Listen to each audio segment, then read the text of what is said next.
Good morning, Morning Musings by Melinda. Happy Hump Day Wednesday. I hope your week is going fine. Gretchen Anderson has asked for a musing about childhood trauma and healing childhood trauma, which is really my area of expertise as a hypnotherapist, is in understanding the childhood trauma that is blatant and the childhood trauma that is subtle, because there is a difference, right? Is a child who is abused more wounded than a child who is neglected? Not really. Do all parents screw up somehow? Of course, we're human beings, right? And do we repeat the patterns of what we were taught when we were young? All the time. I mean, some people parent the way their parents parented, and some people parent just the opposite because they don't want to have the same feelings instilled within their children that were instilled within them. So it depends on a whole lot of things, but nature and nurture both contribute to childhood trauma. And when you have a trauma in childhood, it can stop you in your tracks on growth. I have people who come who have not actually individuated yet. You know, an individuation is around 12 or 13 when you begin to realize that you can think for yourself and not follow your parents' pathways. Sometimes children individuate hard, and it makes it hard on the parents because they want to have, well, in today's world, purple hair and green hair are popular. Back in my day, that was an act of rebellion or individuation. But there are people, adults, that have no individuation process because there was a trauma at 12 or 13, whether it be a divorce or a death or something like that. The 7 chakras, which is, for those of you who do not know what chakra means, it means an energy wheel in your body. Most of us are familiar with the third eye because it's on the back of our dollar bill, we understand that in some form or fashion. But there are 7 energy wheels in our body that coincide with the 7 stages of human development. And when we have a childhood trauma or a perceived childhood trauma, what happens is that the energy that connects the chakras together, which is called the Kundalini energy, which is why there's Kundalini yoga, gets kind of stopped in its tracks. And then there is a vibrational frequency that kind of emits out into the field of energy, the law of attraction, the universe, the God energy, and we repeat traumas in our adult life. When people have near-death experiences and they report going through a hallway or a tunnel or whatever staircase, it's about the Kundalini or that energy frequency leaving up through the chakras and out through the crown.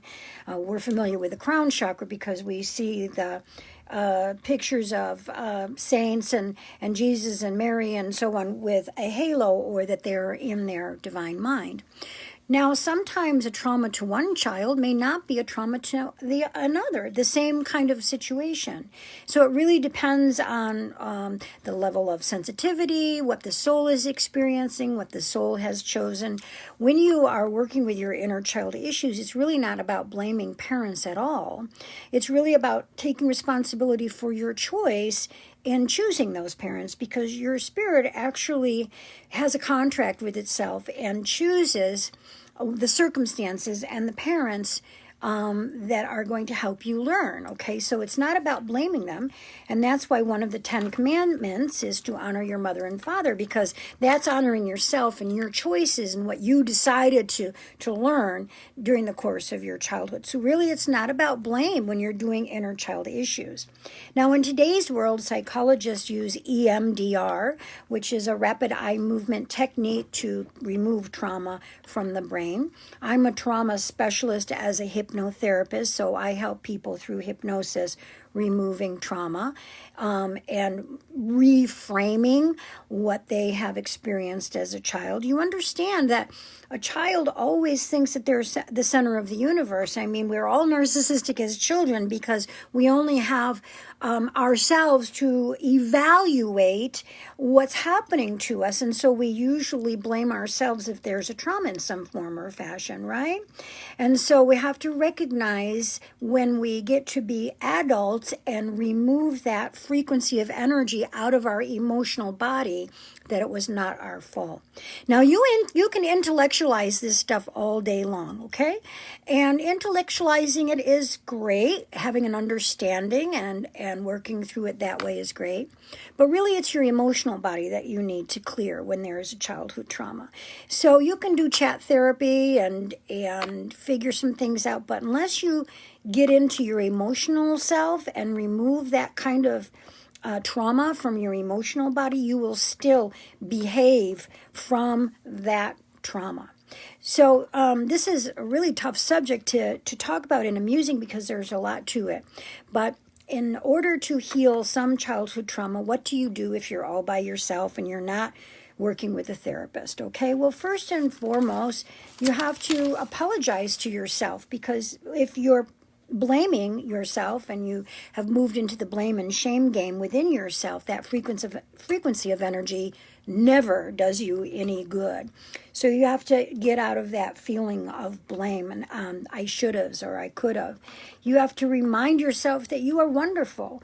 Remember how much babies love themselves when they come onto the planet. Like they play with their toes and fingers. They look in the mirror. They think they're awesome. Hey, listen, if they can get into their diaper and spread their feces around in the crib, they think they're having a wonderful time. It's only through the process of growing up that we have our ego built in a different way, that we don't think we're beautiful and marvelous for every part of us, right? Okay, so you have to remind yourself that you're wonderful. You have to kind of quiet your inner critic and remember what's your voice or what is a critical parent's voice. And in today's world, there's a lot of input because people are divorced. And so there's a voice that comes from mom, from dad, from stepmom, from stepdad, from step-siblings, from siblings.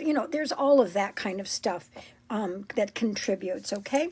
You have to find a safe place within yourself. If you find a safe place within yourself, I usually take people to a field. I call it the field of all possibilities, or the meadow of peace and tranquility, where you go in and you really visualize this field, feel the sun shining on your face and smell the flowers and hear the birds and really make it kind of an experiential meditation.